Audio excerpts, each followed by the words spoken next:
ইয়াত এইকেইটা কিহৰ টেংকি এইকেইটা তিনিটা টেংকি আছে এইটো হ'ল ডাঙৰ মই জুম কৰি দেখাইছোঁ আপোনালোকে এইটো হৈছে ডাঙৰ টেংকি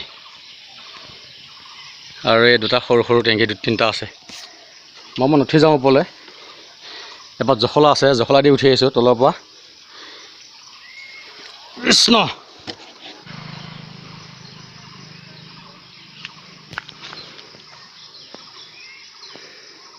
ইয়াতে তিনিটা টেংকি আছে ইয়াত তিনিটা টেংকি আছে এইটো ডাঙৰ এই দুটা সৰু সৰু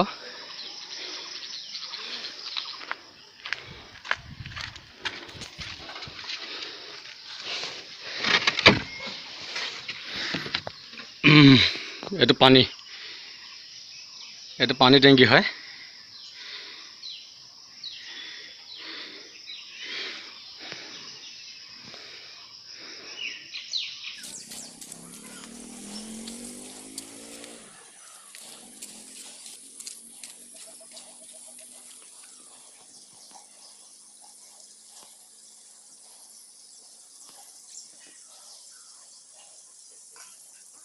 ওপৰৰ পৰা আহিলোঁ এতিয়া মই তললৈ নামি যাম এপাত জখলা দেখা পাইছে তললৈ নামি যাম মই গৈ আছোঁ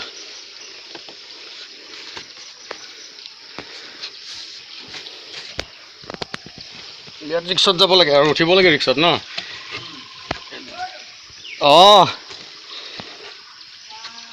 গৈ আছোঁ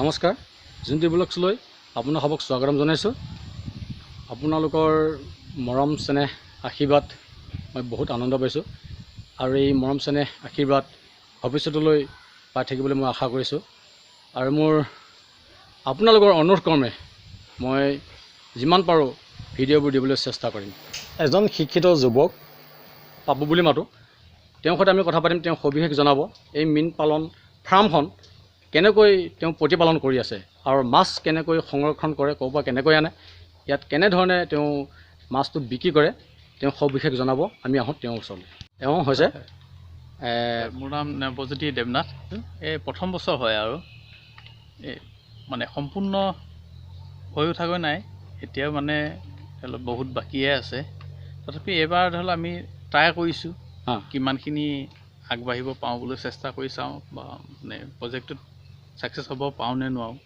এইটো এটা ডাঙৰ কথা গতিকে চাইছোঁ বহুতখিনি ভাল ৰিজাল্ট পাইছোঁ পোনা উৎপাদনৰ ক্ষেত্ৰত আৰু মানে লকডাউনৰ কাৰণে বহুত অসুবিধা হয় মানুহ আহিব নোৱাৰে যোগাযোগৰ কাৰণে ধৰি লওক মাৰ্কেটিংটো বন্ধ হৈ আছে সেইটো এটা ডাঙৰ মানে প্ৰব্লেমেই বুলি ক'ব পাৰি যিবিলাক নেকি ধৰি লওক বুডাছ বুলি কয় তাত ডাঙৰ বুডাছটো কি তাৰমানে এইটো বুডাছ মানে হৈছে যিবিলাক কণী পাৰিব উপযোগী মাছ বুলি কয় ন সেইটো ধৰি লওক আমি কালেকশ্যন কৰোঁ মোৰ নিজৰ ফিচাৰী আছে ডাঙৰ ডাঙৰ ফিচাৰী আছে তাত আমি চাওঁ সেই কণীৰ পৰা উপযুক্ত হয়নে নহয় মাছটো প্ৰথমতে তাত চিলেক্ট কৰি পেলাই মাছটো আমি উঠাই আনি পেলাই ইয়াত আমি ৰাখি লওঁ ৰাখি পেলাই মানে যিবিলাক মতা মাইকী আছে সেইবিলাক আমি নিৰ্বাচন কৰোঁ মাছটো ক'ত দিয়া আনিবলৈ মাছটো প্ৰথমতে আমি পুখুৰীৰ পৰা আমাৰ নিজৰ পুখুৰী আছে তাত পৰা আমি লৈ আহোঁ লৈ আহি আমি ইয়াত আমি প্ৰথমতে ৰেষ্ট দিওঁ মাছটো ধৰি আনি এই পুখুৰীত আমি ৰাখি লওঁ আছে এই মাছকেইটা মানে কণী পাৰিব পৰা উপযোগী হৈছে নেকি হয় এই মাছকেইটা কণী আছে আৰু পাৰিব পৰা উপযোগী মানে উপযোগী হৈ আছে মাছখিনি ইয়াত আমি ৰাখি লওঁ আনি পেলাই 5 ঘণ্টামান আমি ৰেষ্ট দিওঁ 5 ঘণ্টামান মানে ৰেষ্ট দিওঁ দি পেলাই মাছখিনিক আমি আকৌ পুনৰ মানে ইনজেকশ্যন কৰোঁ ইনজেকশ্যন কৰি পেলাই আমি এই হেচিং পুলতলৈ লৈ যাওঁ ইয়াত টেবুল এখন লৈ পেলাই আমি ইয়াতে ইনজেকশ্যন কৰোঁ ইয়াত ইনজেকশ্যন দি দিয়ে হয় ইয়াত ইনজেকশ্যন কৰাৰ পিছত আমি এই হেচিং পুলত দিওঁ ডাঙৰ টেংকিটো যে আছে এই ডাঙৰ টেংকিটো দিয়াৰ পিছত মানে আগতে পানী ভৰাই লওঁ পানী ভৰাই লোৱাৰ পিছত ইয়াত মানে পানী দিয়া যায় এইটো এটা নদীৰ এটা মানে পানীৰ কাৰেণ্ট এটা সৃষ্টি হয় ইয়াত সেই পানীৰ কাৰেণ্টত ইনজেকশ্যন কৰা মানে যিবিলাক মাছ মাছ থাকে মাছ মতা মাইকী গোটেই মাছবিলাক ইয়াত দি দিয়া যায়। অঁ ইয়াত দি দিয়াৰ পিছত ধৰি লওক 8 ঘণ্টাৰ পৰা 10 ঘণ্টাৰ ভিতৰত কণী পাৰিব আৰম্ভ কৰি কণী পাৰিব আৰম্ভ কৰে। হয় হয়। যেতিয়া কণী পাৰিব আৰম্ভ কৰি দিয়ে ধৰি লওক তেতিয়া ধৰি লওক যদি আমি 3টা বাজিত বা 4টা বাজিত বেজি কৰোঁ 10:30 11টাৰ পৰা কণীৰ পৰা আৰম্ভ কৰে ৰাতি 2টা 2:30টাৰ ভিতৰত কণীৰ পৰা শেষ হৈ যায়। কণীৰ পৰা 2 ঘণ্টা আগৰ পৰা বৰষুণ দিব লাগে তেতিয়া ভাল মানে এইটো পূৰ্ণাংগ ধৰি লওক হেৰি হৈ যায় আৰু আমাৰ ইয়াত 3টা পাইপ আছে দেখুৱাই দিছোঁ।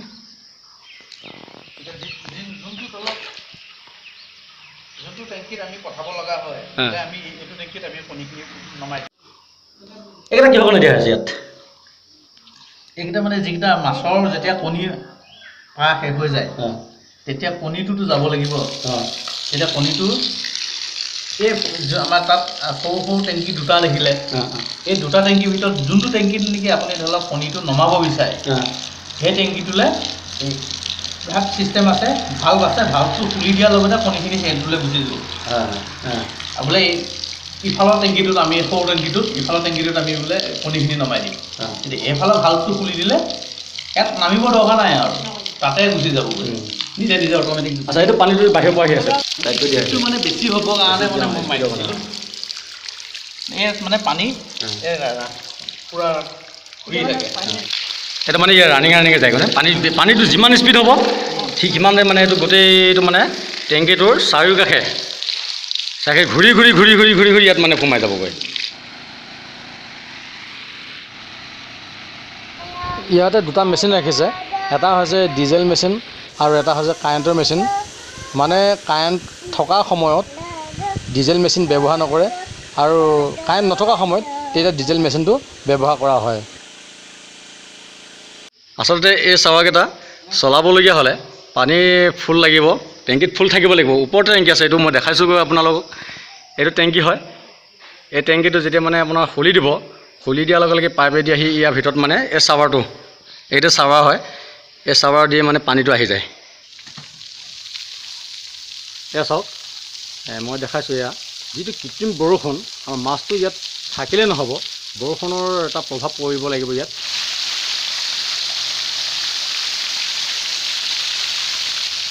বা আচৰিত, মানে ক'ব লাগিব, আচৰিত আৰু ক'ব লাগিব।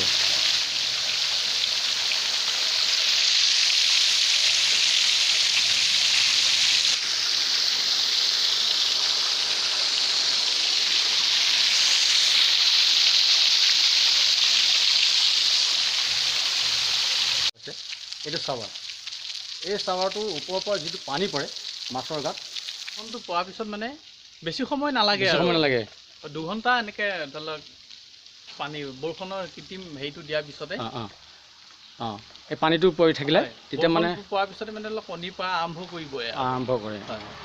আৰু এইটো লাগেই মানে লাগিব, এইটো কণী পাৰিব লগা হ'লে সেনেকুৱা এটা পৰিৱেশ লাগেই।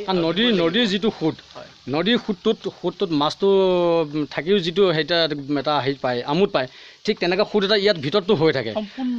আৰু সেই নদীটো সোঁতটো পোৱাৰ পাছতো কিছু বৰষুণৰ পৰা এটা হেৰি থাকে, আবিৰ্ভাৱ থাকে। সেই বৰষুণটো মানে এইটো দিয়া গৈছে নহয়, সেইটো কাৰণে এই চাৱাৰটো দিয়াৰ কাৰণে মানে বৰষুণটোৰ এটা সৃষ্টি হয়। সৃষ্টি হোৱাৰ পাছত মাছটো মানে বেছি সোনকালে মানে কণীটো মানে পাৰিবৰ কাৰণে হয় আৰু এই কণীটো যদি ইয়াত থাকি যায়, এইটোতো বেছি সময় থাকিলেতো অসুবিধা হ'ব। বেছি সময় মানে ইয়াত যেতিয়া নেকি পানীটো ঘূৰি থাকে, কণী পৰা শেষ হ'লে আমি গম পাওঁৱেই। তেতিয়া লক্ষণ নাইকিয়া হ'লে আমি গম পাওঁ কণী পাৰি শেষ কৰিলে এতিয়া কণীখিনি আমি উঠাব লাগে। তেতিয়া আমি পাইপ খুলি দিয়াৰ লগতে লগে লগে ইয়ালৈ গুচি আহে, কণীটো তালৈ গুচি যায়। হয়, এই পাইপ দেখিছে, এই টেংকিৰ পৰা এই টেংকিৰ পৰা এই ভাল্ভটো আছে, এই ভাল্ভটো আমি এনেকৈ খুলি দিয়াৰ পিছত অট'মেটিকলি ইয়াত পানীটো পানী আহি যায়, দেখিছে পাইছোঁ। ঠিক তেনেকৈ কণীবিলাক ইয়ালৈ গুচি আহে। এই টেংকিটো পানী অকল ৰাখিলেই নহ'ব, পানীটো কণীবিলাক থাকিলে পানীটো ৰানিং হৈ থাকিব লাগিব, তেতিয়াহে মানে মানে বস্তুটো মানে ফুটিব। মানে নদীৰ সোঁতটো সম্পূৰ্ণ ইয়াতো লাগিব। কণীটো মানে যেতিয়া নেকি ফুটিব লগা হয়, নদীৰ সোঁতটো লাগিব। তেতিয়া এই নদীৰ সোঁতটো দিব লগা হ'লে আমি ইয়াত চিষ্টেম আছে, চুইচ ভাল্ব আছে, ভাল্ববিলাক এনেকৈ খুলি দিয়াৰ লগে লগে খুলি দিয়াৰ লগে এইটো প্ৰতিটো পানী আহি যায়। হয়, ইয়াতে কণীটো আহে, কণী ফুটে ইয়াত। এইটোতো সাংঘাতিক কথা, আচৰিত আৰু। এনেকৈ পানী আহি যায় আৰু পানীটো এতিয়া সম্পূৰ্ণ এইখিনিলৈ থাকিব। কিমান মানলৈ পানী থাকিব, ইমানখিনিলৈ পানী থকাৰ পিছত এইটো গোটেইটো কাকুল হৈ ঘূৰি থাকিব পানীখিনি। আৰু কণীটো পানীত ঘূৰি ফুৰিব, কণীটো যাতে বহি নাযায় তাৰ কাৰণে পানীটো এটা নিৰ্দিষ্ট পৰিমাণত কিমান স্পীড লাগে, কি কথা, এই বস্তুবিলাক মেইনটেইন কৰি ৰাখিব লাগিব। সম্পূৰ্ণ মেইনটেইন কৰি থকাৰ পিছত আপোনাৰ আকৌ 10-12 ঘণ্টাৰ পিছত কণীবিলাক লাহে লাহে ডাঙৰ হৈ 10-12 ঘণ্টাৰ পিছত কণীবিলাক ফুটিব আৰম্ভ কৰে। তেতিয়া পানীৰ স্পীডটো অলপ আমি কমাই ৰাখিব লাগে সাধাৰণতে, কাৰণ তেতিয়া যিবিলাক কণী ফুটি যায় সেইবিলাক মানে পানীত সাঁতুৰিব নোৱাৰেতো। বেছি স্পীড হ'লে স্পনবিলাক মানে ডেড হৈ যায়। গতিকে ধৰি লওক পানীটো সম্পূৰ্ণ একদম কণ্ট্ৰল কৰি ৰাখিব লাগে। বেজী দিয়াৰ পৰা ধৰি লওক 3 দিনৰ মূৰত, 3 দিনৰ দিনাখন ধৰি লওক আমি উলিয়াই দি দিওঁ আৰু ৰাতিপুৱা উলিয়াই দি দিওঁ। তেতিয়া মানে সম্পূৰ্ণ মাছখিনি মানে পুখুৰীত দিবৰ কাৰণে হৈ যায়গৈ, মানে যিটো স্পন আৰু স্পনটো হয় পুখুৰীত দিবৰ কাৰণে হৈ যায়। তেতিয়া আমি এই পাইপ দেখিছেনে? দেখিছোঁ। এই পাইপেদি আমি পাইপডাল খুলি দিওঁ, পাইপডাল ভৰাই থৈ দিওঁ। ইয়াত নেট লাগি থাকে, এই নেটেদি ধুনীয়াকৈ এই কালেকশ্যনলৈ এইটো অৱস্থা পাওঁতে ধৰি লওক 3 দিন লাগে আৰু। এইটো সম্পূৰ্ণ পুখুৰীত দিব পৰা অৱস্থা হৈ গৈছে, নাৰ্চাৰী পুখুৰীত। মাছৰ মনতো ইয়াৰ পৰা তালৈ গৈ আছে। এখন কিয় দিয়া যায়? এখন কিয় দিয়া যায়? এখন কি কয়? নেটটো দিয়া যায় যাতে এইটো মাছটো তালৈ যাব, স্পন নাযায়। স্পন মানে এইয়া সৰু সৰু পোৱালি যে মাছৰ পোৱালি যে, মাছৰ পোৱালিটো, মানে মাছৰ পোৱালিটো যাতে সেইটো চাইডে নাযায়, সেইকাৰণে এখন নেটখন দিয়া যায় ন। এই সৰুবিলাকে মাছৰ পোৱালি ন, এই বাকীটোতো গ'ল গৈ নহয় বুজিছনে? ইয়ালৈ আহি যায় এই পাইপৰ দি। আকৌ ইয়াত যিবিলাক স্পন থাকে এই স্পনবিলাক আমি ইয়াত নেট দি পেলাই ধৰোঁ। ইয়ালৈ মাছৰ পোনাত আহি আছে।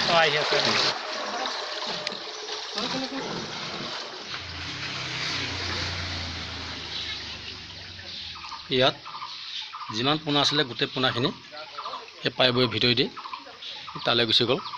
ইয়াত পোনা নাই, তাত পোনাখিনি উলিয়াব। ইয়াত যিমানবোৰ পোনা আছে গোটেইখিনি উঠাব। যে ইয়াত যে পানী ছটিয়াই আছে, কিহৰ কাৰণে ছটিয়াই আছে? এইটো ছটিয়াইছে মানে পানী ছটিয়ালে মাছটো তলত বহিব আৰু তলত বহি যাব, সেইটো কাৰণে ইয়াৰ পৰা পানী ইয়াত ছটিয়াই আছে না। ঠিক আছে। আৰু ভিডিঅ'বোৰ পাবলৈ চেনেলটো লাইক আৰু ছাবস্ক্ৰাইব কৰি ৰাখক। লগতে আপোনালোকক কেনেধৰণৰ ভিডিঅ' লাগে মোৰ কমেণ্ট বক্সত গৈ লিখক। আপোনালোকৰ পৰামৰ্শ মতে মই ভিডিঅ'বোৰ দেখুৱাবলৈ চেষ্টা কৰিম। কিবা জানিবলগীয়া থাকিলে নৱজ্যোতি মানে পাপুৰ নাম্বাৰটো ডেছক্ৰিপশ্যনত দিয়া আছে, আপোনালোকে তাৰ পৰা সংগ্ৰহ কৰি ল'ব পাৰিব। অভাৰ পানীটো এই পাইপেদি পুখুৰীলৈ গৈ থাকে, অৰ্ডাৰ অনুপাতে ধৰি লওক বনোৱা যায়। কিমান লাগে কি কথা তেখেতসকলে আগতে কণ্টেক্ট কৰিব লাগিব। অলৰেডি যিখিনি মানুহে ইয়াৰ পৰা লৈ গৈছে তেখেতসকলে ধৰি লওক অৰ্ডাৰ দিছে, এনেকৈ আহিছে বোলে ইমান পোনা লাগিব, সেইমতে ধৰি লওক বনোৱা যায়। কিমান কেজি মাছ দিলে কিমান পোনা হ'ব সেইটো এটা হিচাপ আছে। আৰু অভাৰ যদি বনোৱা যায় সেইবিলাক ৰাখাৰ এটা স্পেচটো লাগিব। সেইমতে মোৰ ধৰি লওক যিখিনি মোৰ ফিচাৰী আছে, মোৰ ফিচাৰীটো অলৰেডি দিয়া হৈ গৈছে। গতিকে সেইমতে ধৰি লওক অভাৰকৈ বনাব নোৱাৰি, কিমান লাগে সেই অনুপাতেহে বনোৱা যায়। ঠিক আছে, মই আজি নৱজ্যোতি দেৱনাথলৈ মই বহুত বহুত ধন্যবাদ জ্ঞাপন কৰিছোঁ। তেওঁ এজন শিক্ষিত যুৱক আৰু আজি তেওঁ যিমানখিনি এইটো এটা ফাৰ্ম ধেমালি কথা নহয়, এই ফাৰ্মখন তেওঁ অকলে মেইনটেইন কৰিছে। আৰু ইয়াতে 2-4জন নিবনুৱা যুৱক যুৱতী ইয়াত নিয়োগ হ'ব পাৰিব। আছে হয়, মানে সম্পূৰ্ণ ৰানিং হোৱা নাই কাৰণে ধৰি লওক এতিয়া মানুহটো এতিয়া নাই। পাপু, তুমি এই ফাৰ্মখনৰ বিষয় লৈ মীন পালনৰ তুমি প্ৰথমতে প্ৰশিক্ষণ ক'ত লৈছিলা? প্ৰশিক্ষণ মানে মই প্ৰথম গুৱাহাটী ইউনিভাৰ্চিটিৰ আণ্ডাৰত 1 বছৰীয়া এটা কোৰ্চ আহিছিল, যিটো কোৰ্চ নেকি ৰহা ফিচাৰী কলেজৰ মানে আণ্ডাৰত হৈছিল। যিখিনি মানে পৰীক্ষা যিখিনি প্ৰেক্টিকেল যিখিনি কৰিব লাগে গোটেইখিনি ৰহা ফিচাৰী কলেজে কৰিছিল। তাত মই সেইখিনি প্ৰশিক্ষণ লৈছিলোঁ 1 বছৰীয়া। তাৰপিছত আৰু এসপ্তাহীয়া আছে 15 দিনীয়া এনেকৈ ধৰি লওক ফিচাৰী অফিচৰ আণ্ডাৰত ধৰি লওক ট্ৰেইনিং কেইটামান লৈছিলোঁ। ৰহাৰ ফিচাৰী কলেজত নহয় নহয়, ৰহা ফিচাৰী কলেজত লৈছিলোঁ আৰু ফিচাৰী অফিচৰ যোগেও মানে ট্ৰেইনিং দিয়ে। এনেকৈ মীন পালনৰ ক্ষেত্ৰত ধৰি লওক ট্ৰেইনিং দিয়ে, সেইখিনি মই লৈছিলোঁ। ইয়াত তোমাক সহায় কৰিছিলে কোনে কেনেকুৱা ধৰণৰ সহায় পাইছিলা আৰু কোনে কোনে সহায় কৰিছিল তোমাক এই প্ৰজেক্টটোত আৰু এই প্ৰজেক্টটোত? হয় হয়, প্ৰজেক্টটোত মানে প্ৰথমতে মোৰ ভাইটি আছে দিব্যজ্যোতি দেৱনাথ। তেওঁ যথেষ্টখিনি অভিজ্ঞ আছে এই ফিচাৰীৰ ওপৰত। তেওঁ মোক যথেষ্টখিনি মানে শিকাইছে আৰু মানে উৎসাহ যোগাইছে। তাতকৈ আৰু ডাঙৰ কথাটো হ'ল মোৰ সৰু ভাইটি টিংকুমণি দেৱনাথ, বৰ্তমান BSc পঢ়ি আছে। তাৰ আগ্ৰহটো আৰু বেছি মানে আৰু বেছি হয়। বস্তুটোত যেতিয়া নেকি সোমাই গ'ল কিন্তু দেখিলে বস্তুটো মানে তাৰ আগ্ৰহটো মই আৰু বেছি দেখিছোঁ। কিন্তু মই তাক এতিয়া আনিব বিচৰা নাই, কাৰণ তাৰ পঢ়াটো শেষ কৰি লওঁ। তাৰপিছত হয়তো এনেই আহিব লাহে লাহে যেতিয়া ঘৰতে আছে। বহুতখিনি মোক মানে সিহঁত ভাই দুজনে মোক বহুতখিনি সহায় কৰিছে। ঠিক আছে, মই তোমাক ভৱিষ্যত উজ্জ্বল কামনা কৰিছোঁ আৰু লগতে তুমি আগবাঢ়ি যাবা। তোমালোকৰ ভাইটি দুজনৰ পৰা যি সহায় পালা গুৱাহাটী ইউনিভাৰ্চিটি বা লগতে ৰহাৰ ফিচাৰী কলেজৰ, তেওঁলোকৰ প্ৰতি মই অভিনন্দন জ্ঞাপন কৰিছোঁ। ধন্যবাদ।